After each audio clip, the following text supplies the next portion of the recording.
and welcome. Tonight, Director General of National Orientation Agency Larry Saunilu says U.S. intelligence got it wrong over alleged genocide in Nigeria. Peter Obi warns against any U.S. military intervention in Nigeria, calls on both nations to prioritize a diplomatic approach. Head of the Christian Pilgrims Commission and a Muslim coalition reject U.S. government's allegations of genocide in Nigeria. And former Israeli military lawyer arrested as political tensions escalate following a leak of a video allegedly showing Israeli soldiers abusing detainees.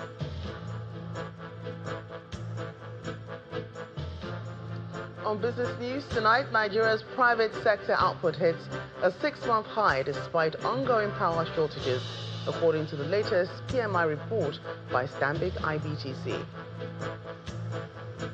On sports news tonight, Rivers United to face defending champions Pyramids FC of Egypt and Moroccan powerhouse RS Berkane in the CAF Champions League group stage.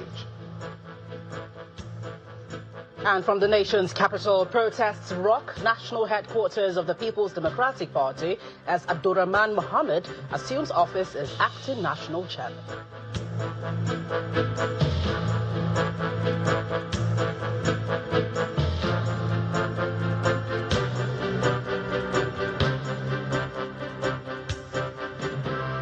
We begin tonight with reactions coming from the recent comments by U.S. President Donald Trump on alleged genocide in Nigeria. While the federal government says that the recent data shows decline in violence incidents and a rise in successful security operations nationwide. This was revealed at the 4th National Joint Security Briefing in Abuja, organized by the National Orientation Agency NOAA in collaboration with security and intelligence agencies. The Director General of the NOAA, Mr. Larry Saunilu, reaffirmed government's commitment to transparency, accountability, and citizen engagement in security and anti-corruption efforts, stressing that every naira recovered must benefit the people. Our correspondent Benny Ark reports. The 4th edition of the Joint Security Briefing brings together security chiefs, intelligence agencies, and the media to review national security development. The monthly engagement aims to provide updates on security performance and anti-corruption gains. In the month of September, the major arrest of suspects, I say major, there are several thousands of arrests, but major, we are 42 in September, and that rose to 56 in October. A lot of arms and ammunition were seized during the month of September, but that rose significantly in the month of October. Representatives of security agencies also shared insights. At the end of our investigation, if a recovery is made, we will return it to the individual. We have had cause to return properties to state governments, corporate institutions, federal governments, and victims of fraud. It is important for us to know that when we say recoveries are made, it is not everything that goes into the covers of the federal government. If you want the correct news from us as an agency, I mean the Nigerian Police Force, you go to the Public Relations Department to confirm whatever information you have and you wanted clarification on. That is our position. Anything you see, you don't believe everything you see on the social media space. The Director General of the National Orientation Agency used the opportunity to react to the threat made by U.S. President Donald Trump. This is not the first time that the intelligence of the United States has failed America. It failed them in Iraq. It turned out that there was no weapon of mass destruction, and they apologized. It failed them in Libya and many other instances. So I'm sure this is another error in an intelligence gathering.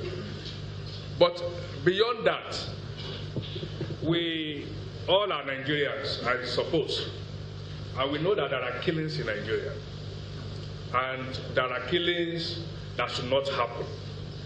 And there will not be this monthly security briefing if this government does not take it seriously. He reiterated that the government remains focused on national security, transparency, and regular communication with citizens. Benny Hawk, Channels Television News. Meanwhile, the presidential candidate of the Labour Party in the 2023 general election, Mr. Peter Obi, has also reacted to the proposed U.S. military action against Nigeria. In a statement posted on his verified X account, Mr. Obi called for diplomatic engagement between Nigeria and the United States. And part of the statement reads, "The recent pronouncement by the U.S. government declaring Nigeria a country of particular concern and indicating possible military action should give every well-meaning Nigerian serious concern. The present situation calls for constructive diplomatic engagement by both nations aimed at addressing the prevailing security concerns." End of quote.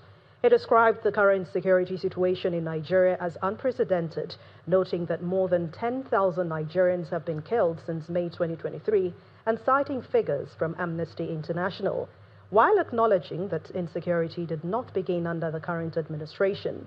The former presidential candidate faulted the All Progressives Congress-led government for lacking the competence, patriotism, and the commitments to address the crisis. He condemned the rising violence, which, according to him, reflects government's failure to protect lives and property. For the Federal Capital Territory Minister Nyesom Wike, the government in power has invested more in security than any other government, and President Bola Tinubu is more determined to protect the life of the citizens and is ready to tame terrorism. He was speaking on our political program today, Politics Today. Mr. Wike warned that issues relating to lives and criminality should not be mixed up with politics. This is politics taken too far. What do you mean? Now, come. Now, tell me how any right-thinking person will say that we are in this government. The secretary to government is a Christian.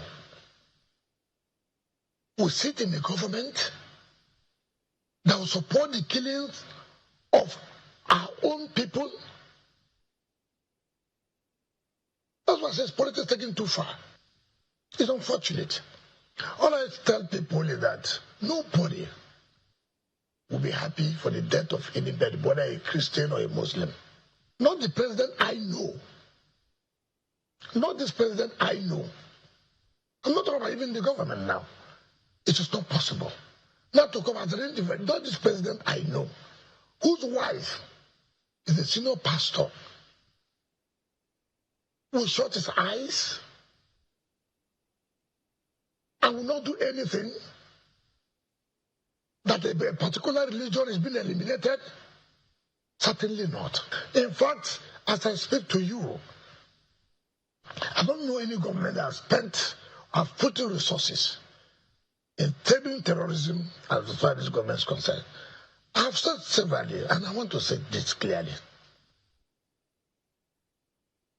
We must know that this country belongs to all of us.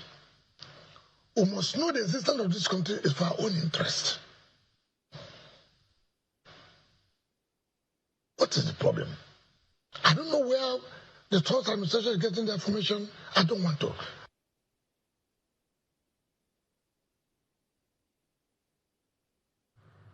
The Executive Secretary of the Nigerian Christian Pilgrim Commission, Bishop Stephen Adegbite, has also reacted to the Christian genocide claim by President Trump, describing it as inaccurate and insisting that Nigerians, irrespective of religion, have suffered deeply from insecurity. Bishop Adegbite made the remark while addressing the media in Abuja. Well, according to him, what the country needs from the United States and its allies is partnership, intelligence sharing, and not a blazing gun intervention. We want everybody to enjoy Christmas. Christian communities across Nigeria have endured terrible suffering. Churches have been attacked, pastors kidnapped, and families displaced by terrorists, bandits, and criminal others. We have mourned our brothers and sisters, particularly in the Middle Belt and the Northeast, where insurgent groups like Boko Haram and ISWAP have struck mercilessly. However, it is equally true that Muslim communities have suffered immensely as well. Entire villages have been destroyed in Zamfara, Katsina, Niger, Sokoto, and Borno states. While much remains to be done, it is only fair to recognize that progress is being made. The government does not and has never sanctioned violence against any faith group. Rather, it faces a complex web of security challenges that affect everyone, regardless of religion. Nigeria needs partnership, not threats. What Nigeria needs from the United States and its allies is partnership, intelligence sharing, counter-terrorism training, and humanitarian aid, not threats of gun and blazing intervention. In the meantime, the Muslim Protection Coalition of Nigeria has faulted U.S. President Donald Trump over his comments alleging genocide against Christians in Nigeria. They've described his remarks as misleading, capable of inciting religious tension, and not a reflection of the true situation in the country. The group insists that more Muslims have been killed by terrorists and insurgents in a northern part of Nigeria.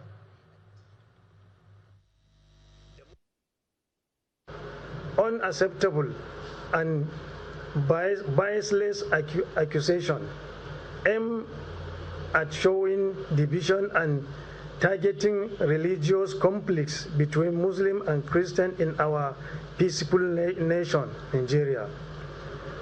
Statistically, evidence and credible reports have consistently shown that more Muslims have been killed in northern Nigeria than Christians due to the activities of terrorists and insurgents who neither represent Islam nor any legitimate faith. Therefore, the allegation of genocide against Christians is false, misleading, and provocative.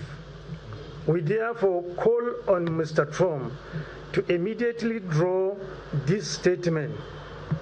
down this statement, and refrain from making such inflammatory remarks.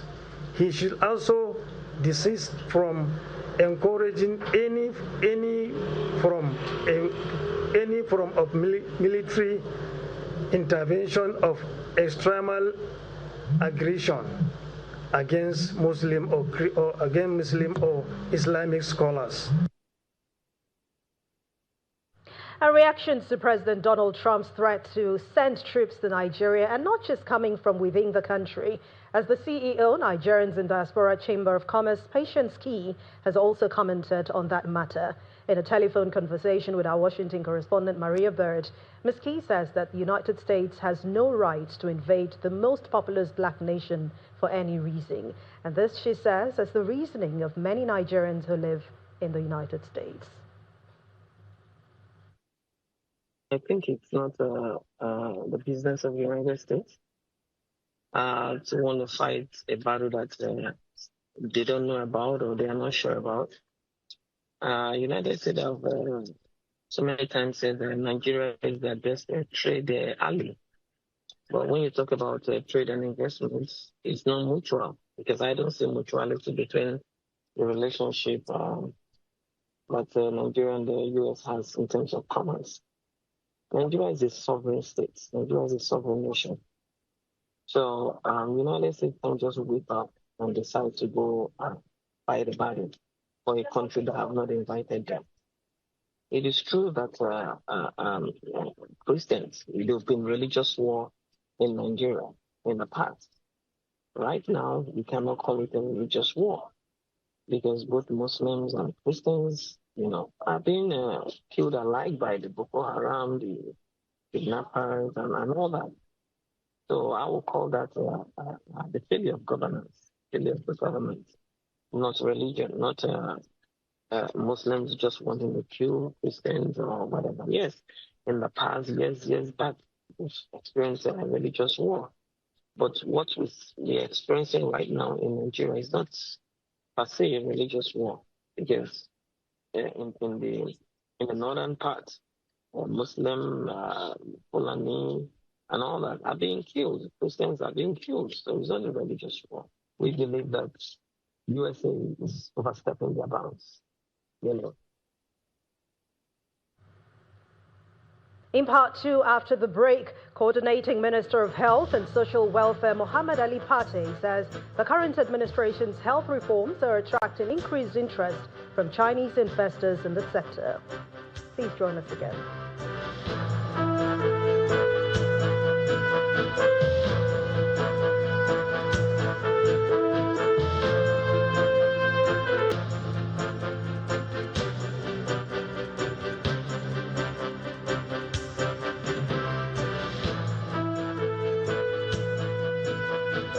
Welcome back. If you've just joined us, you're watching the news at 10 on Channels Television, broadcasting live from Lagos. A reminder of our main stories. Director General of the National Orientation Agency, Larry Saunilu, says U.S. intelligence got it wrong over alleged genocide in Nigeria. Peter Obi warns against any U.S. military intervention in Nigeria, calls on both nations to prioritize a diplomatic approach. Head of the Christian Pilgrims Commission and Muslim Coalition reject U.S. government's allegations of genocide in Nigeria. And former Israeli military lawyer arrested as political tensions escalate following the leak of a video allegedly showing Israeli soldiers abusing detainees.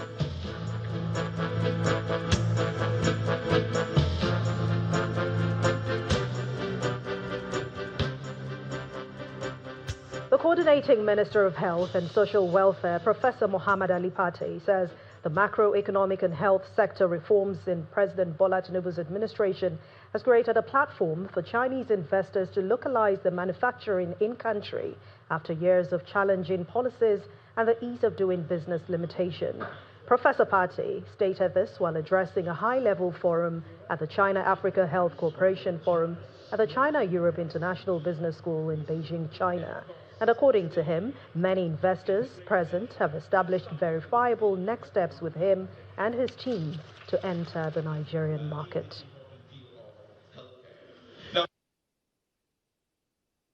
However, in the last 2 years, under the bold and visionary leadership of President Bola Ahmed Tinubu GCFR, Nigeria did in fact take new and more positive direction towards the renewed vision for a peaceful, people-oriented and prosperous nation over time.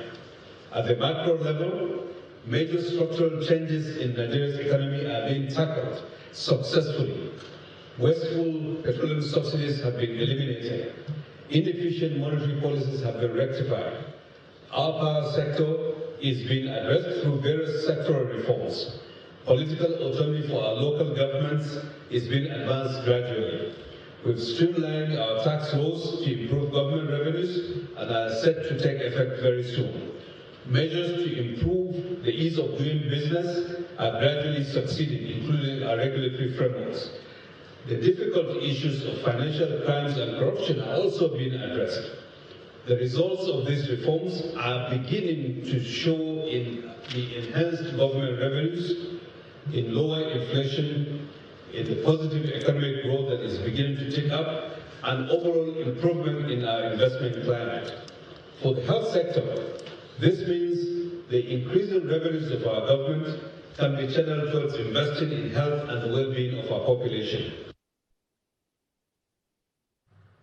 We head to the nation's capital now, where Gloria Omezoke is standing by to bring us more stories on the news at 10. Over to you, Gloria. Thank you, Anne.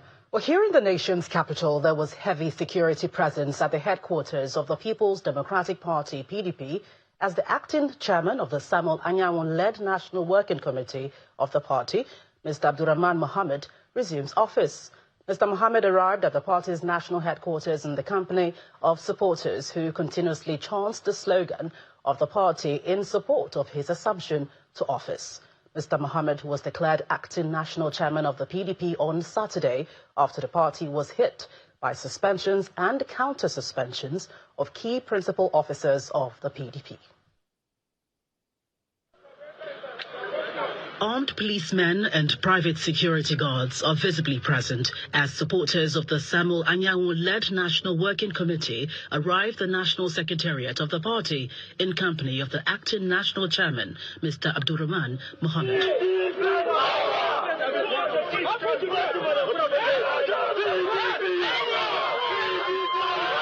Tension rises as staff of the party watch how events of the day unfold, especially regarding who will assume the chairmanship of the party for the day.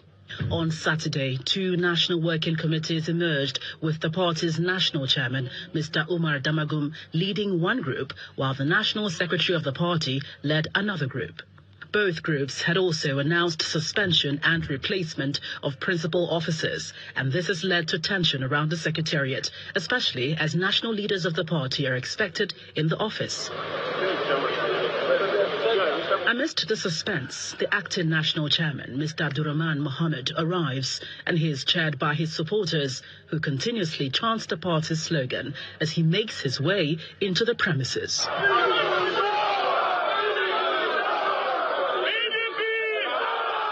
He addresses his supporters. Today is another day for the good people of PDP in Nigeria at large.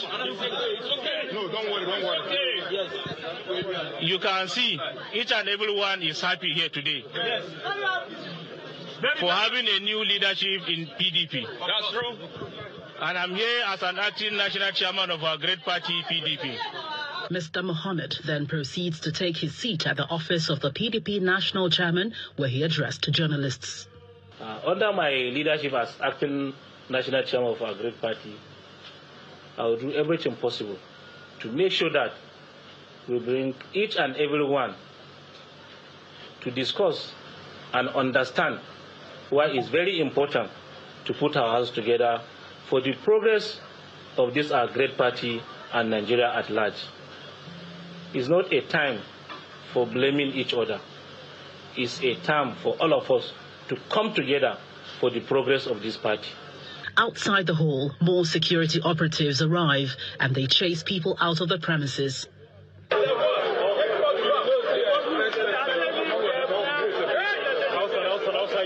As the events unfold, members of the Damagum-led National Working Committee are conspicuously absent. PDP's internal crisis took a twist on Saturday when the National Working Committee, led by Mr. Damagum, announced the suspension of Mr. Samuel Anyanwu and the National Organizing Secretary, Mr. Umar Bature. The action was immediately countered by the Samuel Anyanwu-led National Working Committee, which also announced the suspension and replacement of the national chairman, Mr. Damagum.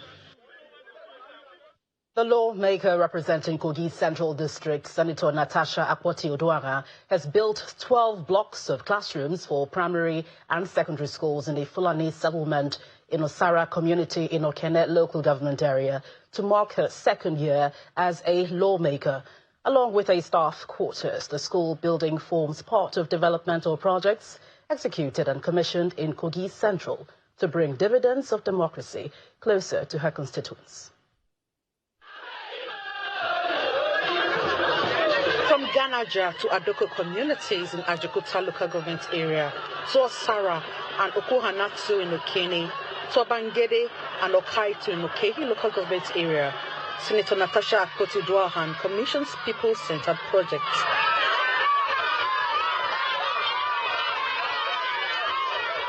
To commemorate her second year as a senator of the Federal Republic, she traverses the nooks and crannies of her constituency to acknowledge the electorate for their support and steadfastness.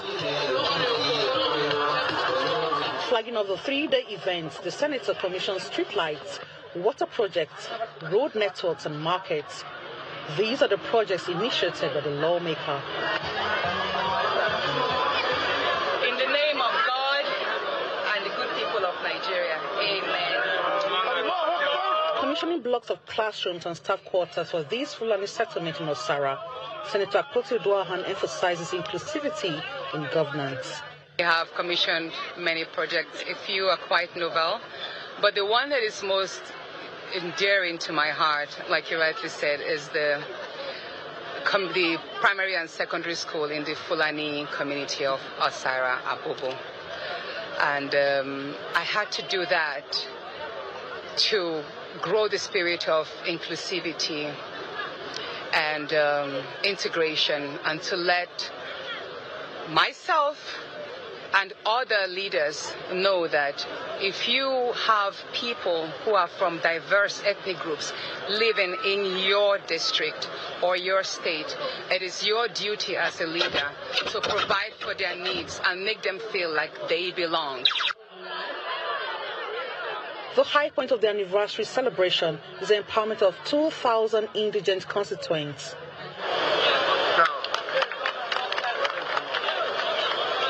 We need these vehicles to serve and stand the test of time. The senator also donated 8 transformers, sewing machines, deep freezers, grinding machines, farm tools and implements, and cash to women groups, petty traders, farmers, and other constituents. Expressing delight at the gesture of the senator, the constituents made donations of their farm harvest to show their appreciation. She has touched almost all the aspects. In fact, she has even done more than it was in her manifesto. She has outdone herself, as a matter of fact. But then I'm still looking out for her doing more. But I wouldn't say anything because she's someone you cannot predict. She's unpredictable. She can just do anything out of the blues, and it's always extraordinary. The senator promised not to only facilitate developmental projects to all parts of Kogi. She urged leaders to prioritize the welfare of the electorate. We're still ahead on the news at 10. Nigeria's private sector output hits a 6-month high in spite of ongoing power shortages, according to the latest PMI report by Stanbic IBTC. That's some business news. Please join us again.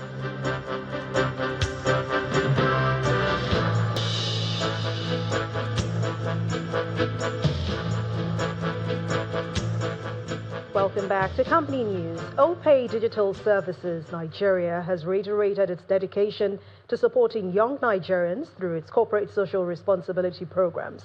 The company made this known at its 2025 Empowering Futures Conference, where it celebrated the first batch of beneficiaries of its 10-year scholarship program.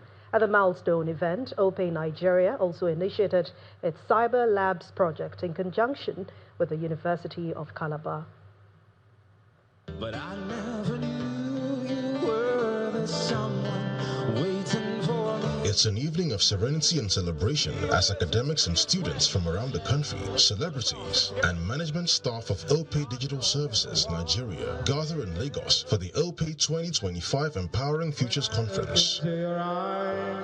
The conference marks the first anniversary of the 1.2 billion naira 10-year Opay scholarship program, an indication of the company's commitment to empowering Nigerian youth through education and technology. The scheme saw Opay disburse 126 million naira in the past year to 20 Nigerian universities to provide financial aid to 421 exceptional students in need, and the beneficiaries and schools are full of thanks to the company. It enabled me to graduate as the best graduating student of my department, and also it boosts my confidence. I was able to use the funds for my tuition, and part of it I was able to use it to get a new laptop. Thank you for giving me the confidence to do more. I want to appreciate Opay for ensuring that you are giving a lifeline to university students. It helps the students to have that motivation of doing more, of concentrating, to be able to face their studies very well. The organization also launched the Opay Cyber Labs project in partnership with the University of Calabar. The Corporate Social Responsibility Manager of Opay, Itoro Udo, says the company saw the need to relieve students of financial burdens to enable them focus on their studies. Many students these days end up doing menial jobs just to send themselves to school. And we took that upon ourselves to see how we can take off the burden of financial responsibility from students and let it rest on our shoulder as an organization. The Executive Director, Opay Nigeria Board, Elizabeth Wang, says they ensured the aid was properly monitored and disbursed. We supposed to support the students who are really good but need financial support. So this is a criteria we sign in the MAU. And then the schools will select based on the criteria. We also participate in the journey. And then the schools will also collect the students' account and pass to us. And then we will disperse the fund directly to the students, and we'll even call them as well. Have you received the money? Have you really, support you so you can pursue your dreams? Opay will be looking to continue the good work they have started by empowering more Nigerian students. Step up to reality.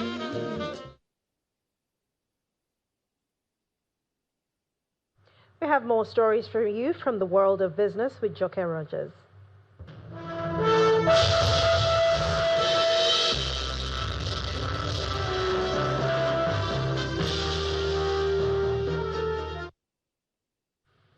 Thank you, Anne. Welcome to Business News. Business activity in Nigeria's private sector growth output climbed to a 6-month high in October despite power outages and delayed client payments, which caused some operational setbacks. This is according to the latest Purchasing Managers Index report from Stanbic IBTC Bank Nigeria. The headline index, which has remained above the 50-point threshold for 11 consecutive months, rose to 54.0 points in October from 53.4 in September, signaling a further improvement in business operating conditions. Manufacturing sector posted the fastest growth among other broad sectors, including agriculture, construction and services, with firms citing the introduction of new products as a key driver of sales.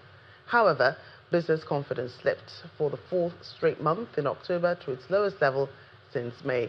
The Stanbic IBTC PMI survey is endorsed by the National Bureau of Statistics and compiled from responses of about 400 companies across agriculture, mining, manufacturing, construction, wholesale, retail, and the services sectors. Economic think tank, the Center for the Promotion of Private Enterprise, says the recent threat by U.S. President Donald Trump of possible military action in Nigeria could have far-reaching economic and diplomatic implications for the country. In a statement released today by its CEO, Mr. Muda Yusuf, the CPPE explained that the comment, which appears to be based on incomplete intelligence and misjudged assumptions, has already generated perceptual and economic consequences for the country. He cautioned that the comment could lead to capital flight and market volatility even if the threat is not acted upon. Let's take you to the stock market now. Over 246 billion naira was knocked off from Nigeria's stock market's value today as the first trading week of November begins with a sell pressure from investors. John Mekwa tells us more.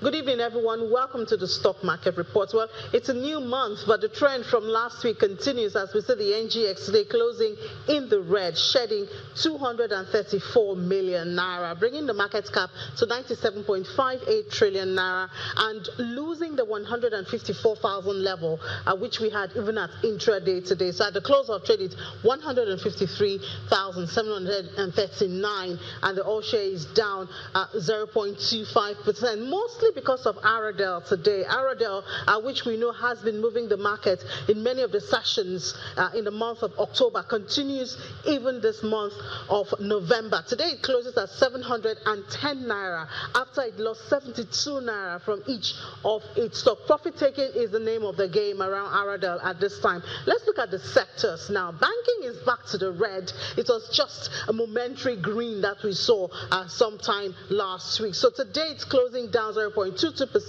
Accessco is a major driver of this red color that we see, as well as First Holdco. Consumer goods, however, is on the flip side because of Guinness and Champion. And there are some big guys who experienced profit taking today. Honeywell flour, for instance, lost 2 naira. Northern Nigeria Flour Mill lost 9 naira 35 kobo, but those were not big enough to affect this color of consumer goods. Oil and gas, obviously, because of that big drop in the price of Aradel, we see it affecting it, bringing it down almost 4% in the red for oil and gas. Whatever they do, I guess they do it very big. At the close of trade, however, we see that this first trading day in the month of November, we have the bear back on the scene. That's business news tonight. Back to you, Anne.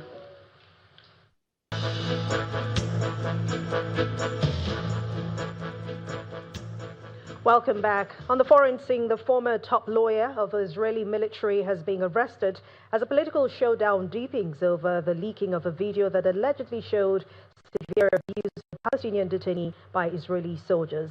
Here's Simon Fuse with more international news and around the world in 5. Good evening and welcome to the Channel studios here in London with your international news around the world in 5. Donald Trump has played down the possibility of a US war with Venezuela, but suggested Nicolas Maduro's days as the country's president are numbered. His comments come as the US continues to launch strikes on alleged drug smuggling boats in the Caribbean. The Trump administration says the strikes are necessary to stem the flow of drugs into the US.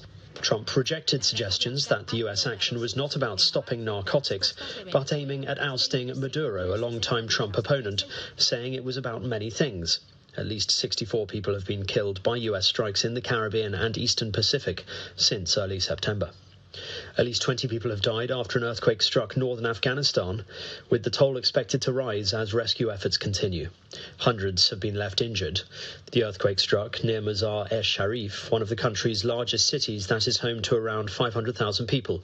It had a magnitude of 6.3 and a depth of 28 kilometers, according to the US Geological Survey, and was marked at the orange alert level, which indicates significant casualties are likely. The former top lawyer in the Israeli military has been arrested as a political showdown deepens over the leaking of a video that allegedly shows severe abuse of a Palestinian detainee by Israeli soldiers. Major General Yifat Tomer Yerushalmi resigned as the military advocate general of the Israeli Defense Forces last week, saying she took full responsibility. The footage shows reserve soldiers at a military base in southern Israel taking aside a detainee, then surrounding him with riot shields to block visibility, while he was allegedly beaten and stabbed with a sharp object. The detainee was subsequently treated for severe injuries. 5 days after Hurricane Melissa pummeled into western Jamaica with record force, residents in the devastated communities along the coast are still desperately waiting for aid. Many of the roads are blocked by debris and people are isolated with little food, no power or running water, and no idea of when normalcy will return. The government said on Saturday that at least 28 people had died since the hurricane hit Jamaica as a monster Category 5 storm with 185 miles per hour winds. The sole survivor of the Air India plane crash, which killed 241 people on board, has said he feels like the luckiest man alive, but is also suffering physically and mentally. Vishwas Kumar Ramesh said it was a miracle he escaped, but told how he had lost everything, as his younger brother AJ was a few seats away on the flight and died in the crash in June. Since returning to his home in Leicester, Mr. Ramesh has struggled with post-traumatic stress disorder. Shocking video shared at the time showed Mr. Ramesh walking away from the aftermath with seemingly superficial injuries as smoke billowed in the background. What in your life, but take all my happiness in my family. It's completely broke down my family after that crash. Yeah. It's a very difficult time for me and my family. The president of Spain's Valencia region, Carlos Mazón, has resigned after months of pressure over his handling of flash floods last year. A total of 229 people died in towns in the Valencia region on the 29th of October last year, with a further 8 dying in neighbouring regions in Spain's worst natural disaster for decades. Many in Valencia blamed Mazón for the scale of the tragedy because of how he and his government responded that day. It emerged that the regional president had spent nearly 4 hours in a restaurant with a journalist while the floodwaters were wreaking havoc, and he did not attend emergency meetings during much of the day. Tanzania's President Samia Suluhu Hassan has been sworn in for a second term amidst tight security following an election marred by violent protests and rejected by the opposition as a sham. The inauguration ceremony is being held at a military parade ground in the capital, Dodoma, instead of a stadium as in previous years. It is closed to the public but is being shown live on state TV. Samia was declared the winner on Saturday with 98% of the vote. She faced little opposition, with key rival candidates either imprisoned or barred from running. And CCTV footage has shown the dramatic moment a train crashed into a truck at a level crossing in the Netherlands. The vehicle can be seen manoeuvring forwards and backwards on the railway line before the barriers descend. It is then hit at high speed. 5 people sustained minor injuries, but nobody was seriously hurt in the incident, according to the train operator. And that's your international news around the world in 5. Now back to the Channel studios in Lagos.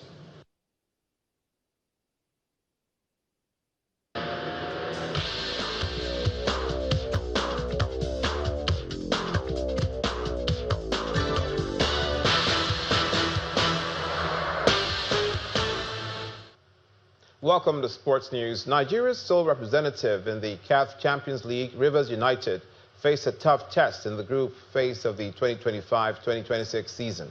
The pride of Rivers will face Moroccan giants RS Berkane, title holders Pyramid Soccer Club of Egypt and Zambia's Power Dynamos FC, following the draw conducted earlier today in Johannesburg, South Africa. In Group B, Al Ahly of Egypt will face Tanzania's Young Africans as far as Morocco, with JS Kabylie completing the group. South Africa's Mamelodi Sundowns will play in Group C, alongside Sudan's Al Hilal, MC Alger of Algeria, FC Saint Il Lupopo of Congo.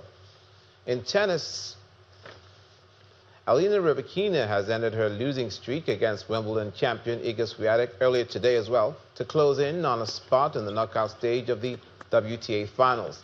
The Kazakh 6th seed was pushed aside in the opening set by Swiatek before fighting back to clinch a 3-6, 6-1, 6-love win in Saudi Arabia. Oh my goodness, so good. That is world class.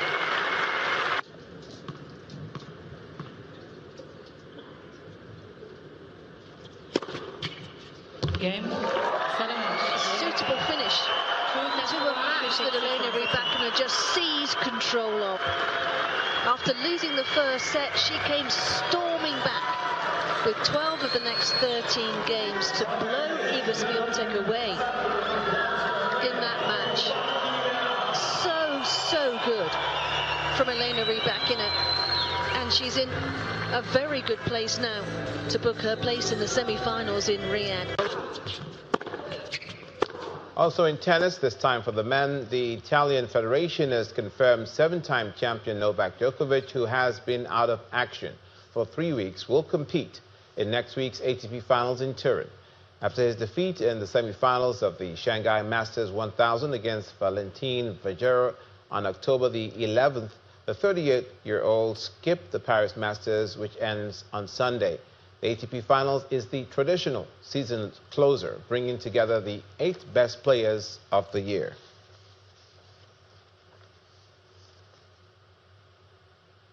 That's it on Sports News. It's back to Anne for the rest of the news at 10.